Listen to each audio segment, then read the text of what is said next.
Es ist 7 Uhr morgens. Wir sind in Dänemark, auf der Insel Als, eine kleine Insel in der Ostsee im Süden von Dänemark. Hier gibt es eine 100 Kilometer lange Reitroute und die möchte ich mit Auri reiten.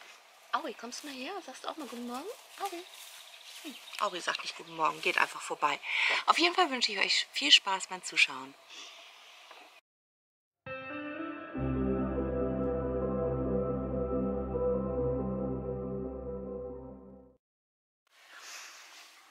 Unser erstes Shelter. Wir sind angekommen in Dänemark und hier ist es ganz cool, weil hier wächst ganz viel Gras noch bei unserer Übernachtungsmöglichkeit.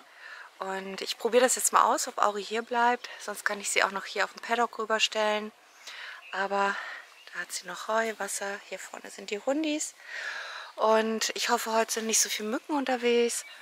Hier scheint es nicht so mückenlastig zu sein. Das heißt, ich werde jetzt heute mal ohne Zelt versuchen, hier zu übernachten. Sonst könnte ich es natürlich auch hier vorne noch eben aufstellen.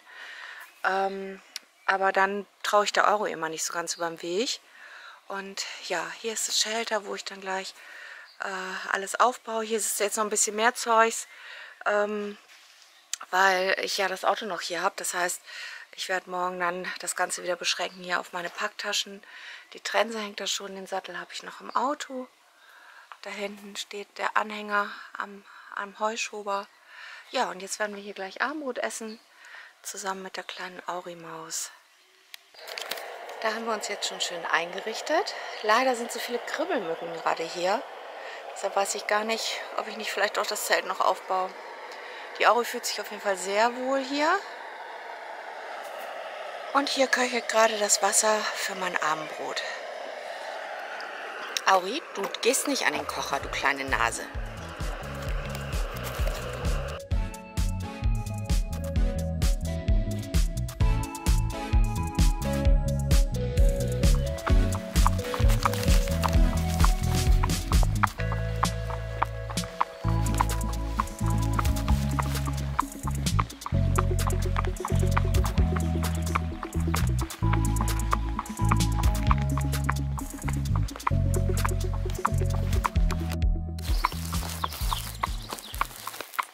Irre, hier gibt es noch ganz viele Mohnfelder.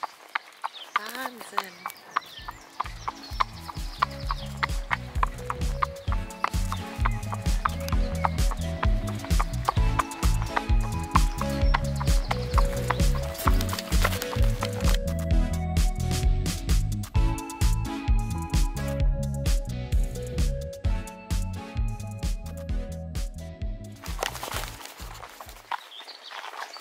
So, wir sind jetzt 1,5 Stunden unterwegs und jetzt haben wir den ersten Schotterweg erreicht. Bisher waren wir auf schmalen Asphaltwegen unterwegs.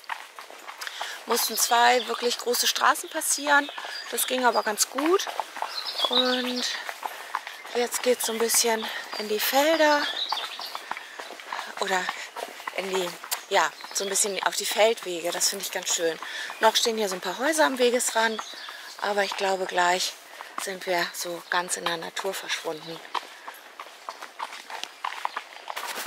Jetzt kommen wir gleich an den ersten kleinen Wasserübergang, an den ersten Fjord. Da hinten sieht man vielleicht ein bisschen das Wasser. Und wenn wir darüber gucken, da hinten ist die Ostsee.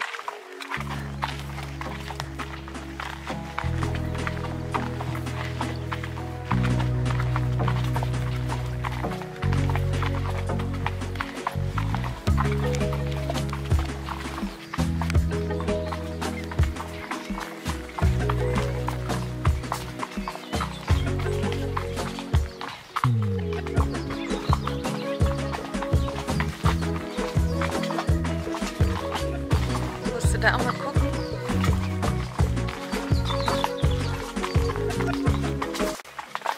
Ja, das ist doch mal was. Schicke Schwäne hier. Auri, warte doch mal. Halt!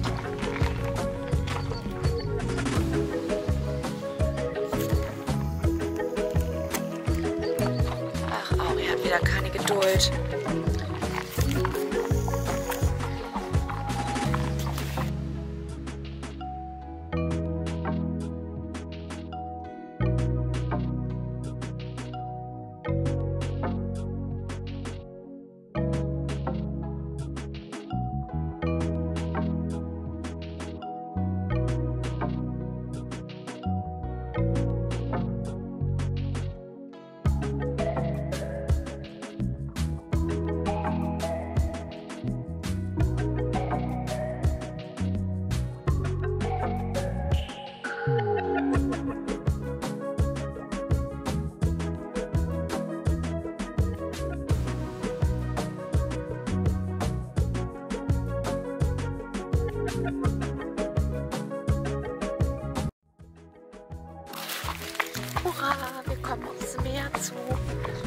wir unser erstes Etappenziel irgendwo erreicht.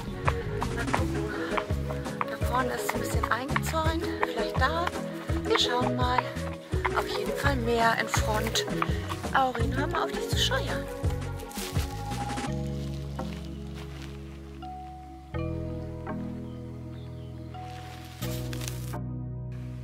Unser erster kompletter Tag hier auf der Insel Als.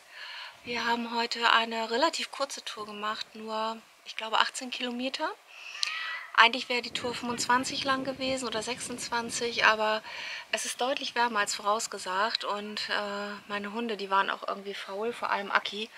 Die fand jedes Schattenplätzchen irgendwie attraktiver zum Liegen als das Laufen. Und dann habe ich so ein paar Kringel, die in der Tour waren, abgeschnitten. Und was leider auch blöd ist, ich habe gedacht, ich komme noch so gerade vor den Bremsen weg und hier in der Insel mit Ostsee und so, da ist auch nicht so viel, aber das ist leider nicht so. Also meine kleine Auri, die muss ganz schön leiden. Ich habe zwar diese Zebradecke mit, aber die hilft nicht viel. Also sie fängt dann trotzdem das Laufen an und mit der Decke schwitzt sie dann auch und das lockt wieder Bremsen an. Also ein einziges Dilemma. So räucherartiges Fliegenspiel habe ich auch mit. Mein Carex-Route habe ich nicht genommen, weil das stinkt ja so nach Knoblauch. Ich habe gedacht, da kann ich ja nirgendwo mit ankommen. Ja, vielleicht hätte man sich da einfach drüber wegsetzen können. Aber ich muss sagen, ich kann das auch nicht so Tag und Nacht riechen. Ja, wir sind gut gestartet heute Morgen. Heute Morgen war es schon sonnig. Also um 6 war die Sonne raus und es wurde schon warm. Es ist aber so, ich denke, so zwischen 20 und 24 Grad, also erträglich, nicht brüllende Hitze. Aber trotzdem ist es schon auch für die Hunde so, dass sie dann schon hecheln beim Laufen. Aber die machen das gut mit, also die liegen zu Hause auch viel in der Sonne. Dann sind wir hier eigentlich schon recht früh um 2 Uhr gewesen und ich habe gedacht, das ist cool, dann können wir noch an den Strand und Auri hat hier genug Zeit zum Fressen und zum Chillen. Und was passiert? Sie rennt los und hier ist nur so ein dünner Draht. Dieses Weiße, was hier jetzt noch im Hintergrund ist, das ist von mir eine Litze, die ich noch mit hatte. Und im Galopp brettert sie einmal durch den Draht. Der ist Gott sei Dank gerissen, nichts passiert, außer dass Auri erstmal die Straße hochgelaufen ist in den nächsten Ort. Ich konnte also hinterher und da hat man sie Gott sei Dank eingefangen. Die ist ja auch nicht so chaotisch, sondern war wahrscheinlich auch etwas verwirrt, dass sie jetzt doch irgendwie nicht wusste, wo sie war. Ja, dann habe ich sie zurückgeholt, dann hat sie auf der Weide leider ein bisschen rumgekreist und dann haben wir gedacht, jetzt gehen wir an den Strand. Da waren zwar auch ein paar Bremsen, aber Auri ist das allererste Mal ins Wasser gegangen und zwar richtig bis über die Knie, also bis über das Vorderfußwurzelgelenk und hat ein bisschen rumgeplanscht. Das hat einen Augenblick gedauert, bis sie sich überwunden hat, aber dann hat es ihr richtig Spaß gemacht, da freue ich mich total drüber. Jetzt lasse ich den Abend hier in der Sonne ausklingen, mache mir nachher noch ein bisschen was zu essen, hoffe, dass mein Pferd schön chillt. Ja, da hinten am Strand sind die Hunde zugange. Ach so, und Wasser, ich wäre ja so gern geschwommen, aber es ist alles voller Quallen. Also mit den Beinen gehe ich dann rein, aber schwimmen, wenn die dann einem so am Hals rumklamüsern, das mache ich nicht so gerne. Und ich hätte zu einer Plattform schwimmen können, aber ich konnte Auri ja nicht alleine lassen und gleich richtig weit schwimmen mit ihr. Das habe ich mir noch nicht getraut. So weit sind wir noch nicht. Ja, komm, wir machen das nochmal.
Die Sonne wird jetzt so langsam untergehen. Naja, langsam, die ist noch ziemlich hoch am Himmel, aber man hat so das Gefühl, dass es Abend wird. Und es ist auch schon, ich glaube, geht auf 8 Uhr zu. Ich habe mein Zelt aufgebaut, weil jetzt die Krübelmücken wieder kommen. Und Auri, die zieht da hinten so ihre Kreise auf der Weide. Die ist da nicht so ganz glücklich. Das Gras ist hoch, das ist auch kein leckeres Gras, also kein Weidelgras oder sowas. Und sie zupft da zwischendurch mal was raus, aber dann dreht sie auch wieder ihre Runde. Aber sie wiehert nicht, sie ist nicht gestresst und ich denke, wenn es gleich ein bisschen abkühlt, dann passt es mit der Decke auch ganz gut. Ja.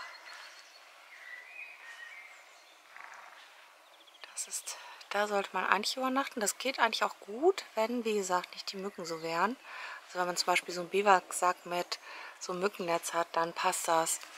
Und die Höhlenhunde, die haben sich da unter platziert.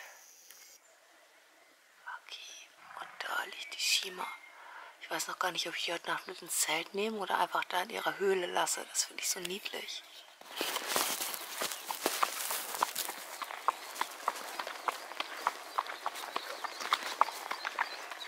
Jetzt ist der Weg wieder schön. Wir sind gestartet heute Morgen 7:30 und mussten eben am Strand längs an so einem Feldweg. Und ja, das war ein bisschen schwierig, weil alles zugewuchert war. Och, aber jetzt ist er Gott sei Dank wieder zweispurig. Oh, 3 Hasen da vorne. Und meine Hunde haben es noch nicht so richtig gesehen. Ja, und das ist eben hier wirklich schön jetzt. So direkt am Wasser. Und sind nach wie vor viele Viecher unterwegs, was schade ist. Ich habe gedacht, das wäre noch nicht so schlimm. Und hier eben auf so einer Insel, ein bisschen am Wasser. Oh, da waren die Reiher.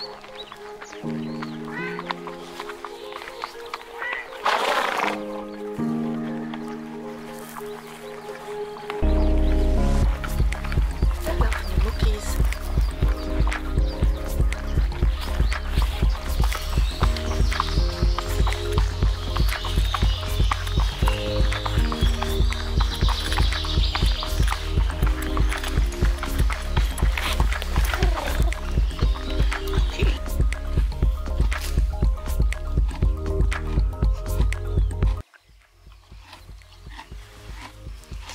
Wir machen eine kleine Pause und während ich hier so sitze auf der Straße, ach, fällt mir das auf und das nervt mich richtig. Das ist von dieser Zebradecke hier. Da habe ich gestern noch gedacht, da ist sie ein bisschen rausgewachsen. Und tatsächlich hat die gescheuert, obwohl ich sie weitergestellt habe. So was Blödes. Naja, lässt sich nicht ändern. Machen wir noch Pause und jetzt beschließen die Hunde mal einfach genug der Pause und rennen vor. Da vorne sind sie.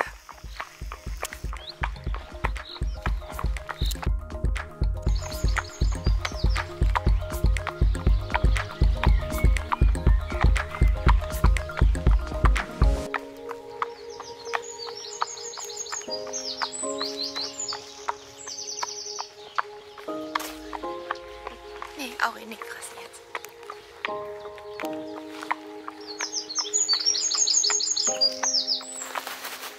Das ist auch besonders hier. Hier hat man einfach eine Treckerspur ins Feld gemacht, weil da drüben am Busch geht der Wanderweg und hier geht der Reitweg. Und ja, das finde ich mal unkompliziert. Die Hunde, die laufen hier, da muss ich gleich die Leine noch mal ein bisschen einholen, dass die nicht so durchs Gras schleift.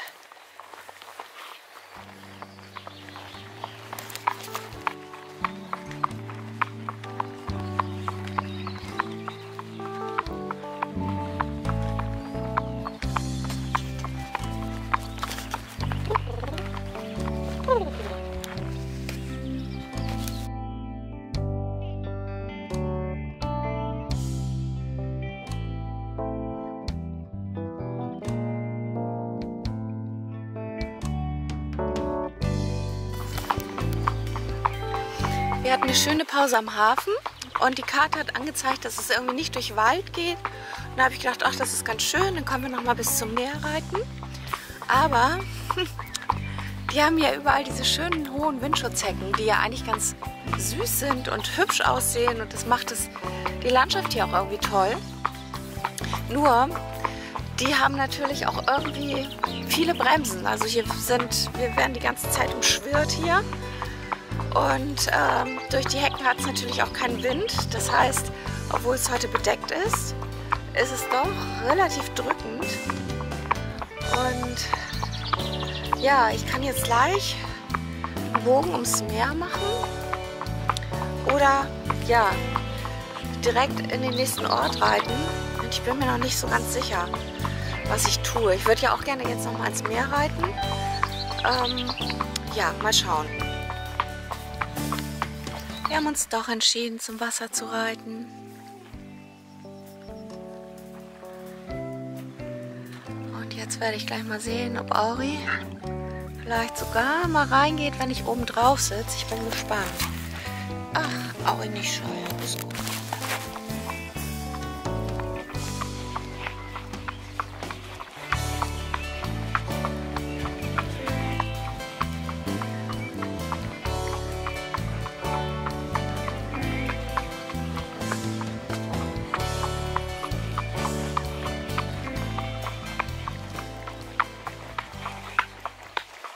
Ja, wir sind angekommen. Ich weiß gar nicht, wie spät es ist. Ich glaube so gegen 3 und hatten 30 Kilometer heute hinter uns. Das ist unser Shelter hier.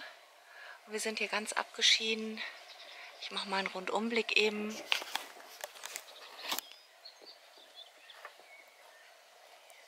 Direkt am Waldrand.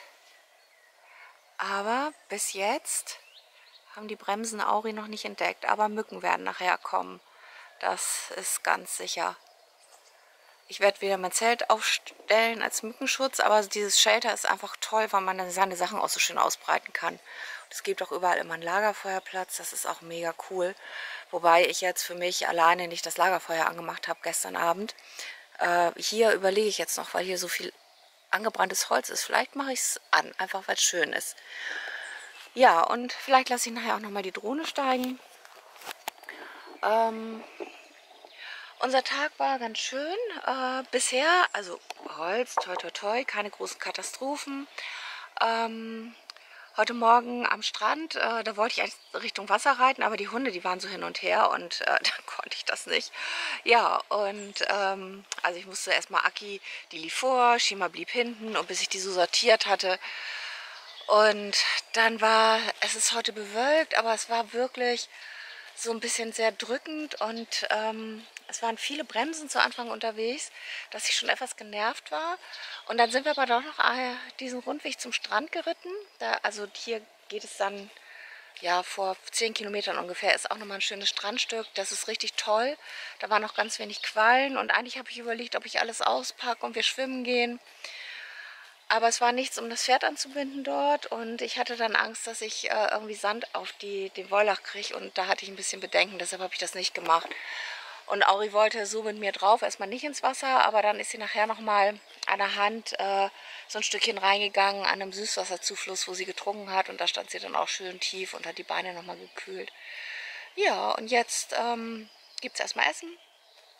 Und ich packe so ein bisschen meine Sachen aus, wir chillen einen Moment und vielleicht gehe ich nachher mit Auri und den Hunden auch nochmal an den Strand. Mal schauen.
Wir waren gerade schwimmen und Auri wird immer mutiger, geht auch richtig tief schon ins Wasser.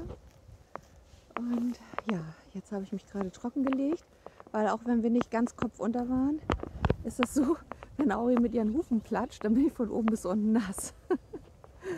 Und jetzt hat sie noch ein bisschen Armbrot und gleich gehen wir zum Shelter zurück und dann geht's in die Haia.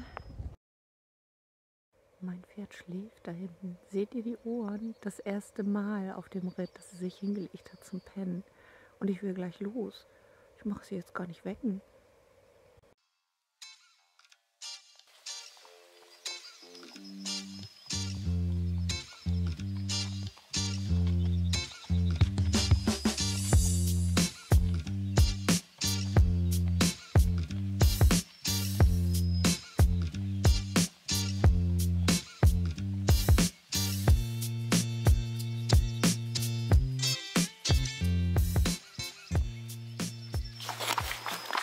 Wir reiten hier direkt am Meer längs. Und sieht man aber zurzeit gar nicht so viel, weil wir wieder so eine Buschhecke haben. Und heute kann ich das aber ganz gut genießen, weil es nicht so viel Bremsen hat. Und was schön ist, es blüht auch unheimlich. Also es ist sehr viel Geißblatt, hier ist gerade Holunder und Rosen sind auch da. Oh, okay, Schima hat sich vertüdelt. So, Rosen sind auch da. Und gerade das Geißblatt, das duftet so unheimlich schön. Und ja, dann ist es natürlich richtig super. Gestern haben wir diese Strecken meist ein bisschen im Trab gemacht. Und ich weiß nicht, ob ihr es seht, der Boden ist ja so geschottert. Das ist für mich eigentlich immer nicht so schön, weil ich da nicht so gerne drauf trabe, weil ich immer denke, diese Steinchen drücken trotz der Hufschuhe so ein bisschen. Aki, wo willst du so schnell hin? Akis Leine ist mir durchgerutscht, jetzt ist sie flink da vorne. Ja, und auf Asphalt trabe ich viel lieber. Und so richtig schöne Strecken zum Galoppieren hatten wir, glaube ich, bisher erst 2. Einmal durch diesen Feldweg, der parallel zum Wanderweg ging, da waren die Hunde auch flott. Da haben wir einen kleinen Galopp gemacht. Und einmal, ja, an so einem an einem Feldweg, der ganz schön war. Aki, nicht so schnell.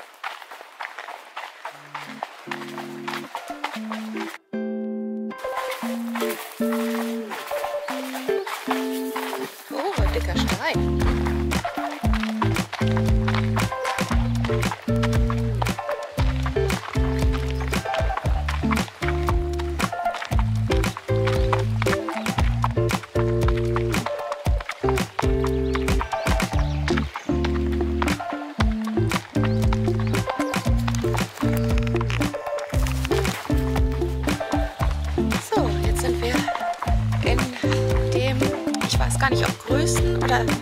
Ja, Küstenwald Dänemarks angekommen und hier ist es wirklich schön, weil Buchen finde ich ja sowieso so toll und es ist ja fast ein reiner Buchenwald.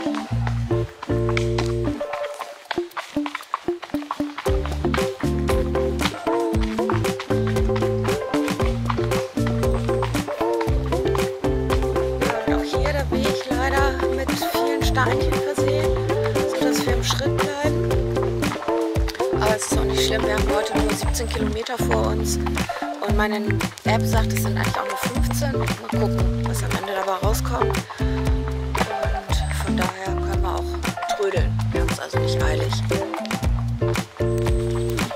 Frühstücksrast am Meer.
hier stehe ich nun an dem Steenkoppel-Shelter und habe auch jetzt erstmal hier drin ein bisschen laufen lassen, weil außerhalb ist nichts eingezäunt. Und ja, ich hatte den Besitzer kurz angerufen, gefragt, wie es ist, und sagte, ja, geh doch zu dem Weißen Haus. Da wohnen meine Eltern, das ist da hinten. Und die können dir dann vielleicht weiterhelfen. Ja, nur das Problem ist, ich kann natürlich ohne mein Pferd nicht dahin gehen, weil die jetzt schon wieder so an mir klebt, weil sie alleine ist und Gesellschaft braucht und die Hunde nicht reichen, dass ich da irgendwie mit Pferd hin müsste. Und ja, ich bin mir gar nicht sicher, ob ich hier bleibe jetzt, weil hier ist es auch wirklich, hier sind auch viele Bremsen. Und das, was hier steht, das ist auch suboptimal, weil hier ist ganz viel, jetzt zeige ich das hier mal, Hahnenfuß dazwischen. Also mehr Hahnenfuß als Gras. Und da hinten wächst zwar noch so ein bisschen Klee, aber das ist dann wieder da an diesem Bachlauf, wo dann wahrscheinlich wieder die Mücken wie bekloppt sind. Also, ja, zwar idyllisch hier, aber keine Koppel fürs Pferd aktuell. Und vielleicht werde ich jetzt die letzten 23 Kilometer, die ich eigentlich für morgen geplant habe, noch dran schieben, weil ich hier auch nicht, ja, ich habe gedacht, hier hätte ich vielleicht Wasserzugang, habe ich aber nicht. Ja, mal schauen. Ja, ich habe mich entschieden, weiterzureiten.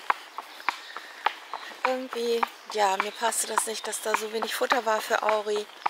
Und die Hunde wollten auch weiter. Und Auri, die ist auch, als ich sie losgelassen habe, direkt wieder auf dem Weg, um weiterzugehen.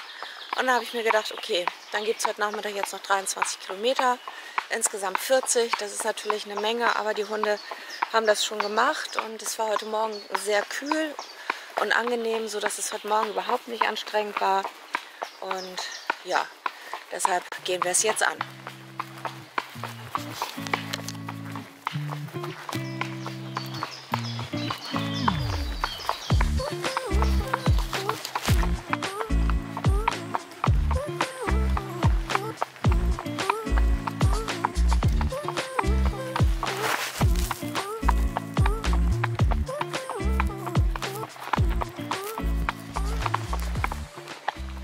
Das erste Mal richtig schöner, ja quasi Single Trail durch den Wald.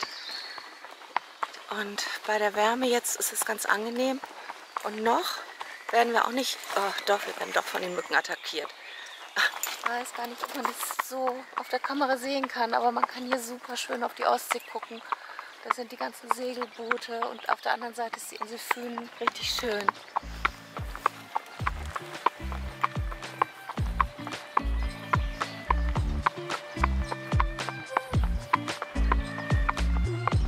Und was man hier jetzt gerade nicht sieht, aber es gibt hier mega große Getreidefelder. Oh, wenn man da mal durchguckt, da am Horizont, da sieht man es. Und kein Mais. Also ich habe, glaube ich, erst ein winziges Maisfeld hier gesehen. Na, hier sucht Schatten. Nee, komm, wir gehen hier weiter.